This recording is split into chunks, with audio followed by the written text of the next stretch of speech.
বাংলাদেশ পাকিস্তানের টি-20 সিরিজের প্রথম ইনিংসে বাংলাদেশকে বিশাল রানের টার্গেট দিয়েছে পাকিস্তান, যেখানে বাংলাদেশকে জিততে হলে 202 রান করতে হবে পাকিস্তানের সাথে।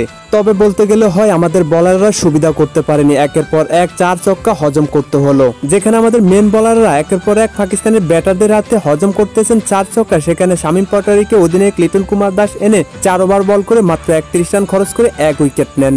এদিন বলতে গেলে হয় শামীম পাটোয়ারি একজন ব্যাটার থেকে অলরাউন্ডারে পরিণত হয়েছে। তার বলের কাছে সব ব্যাটাররা ব্যর্থ, তাকে যতবার চেষ্টা করেছে বাউন্ডারি হাঁকাতে একেবারে পারেননি। তবে নিজের শেষ ওভারে কিছুটা রান খরচ করেছেন তিনি। এখন মূল কথা হলো বাংলাদেশি ব্যাটারদের উপর ভরসা করছে 202 রানের টার্গেট পাকিস্তানের দেওয়া বাংলাদেশি ব্যাটাররা কি নিতে পারবে, নাকি নিয়মিত অন্যান্য ম্যাচে যেরকম হতাশ করে এই ম্যাচও হতাশ করবেন ব্যাটারেরা। যদিও বেশি রান হলে আমাদের ব্যাটারদের মনে টেনশন ধরে যায়, তবে যাই হোক আমাদের ব্যাটারদের ব্যাটিং দেখার জন্য শেষ পর্যন্ত অপেক্ষা করতে হবে।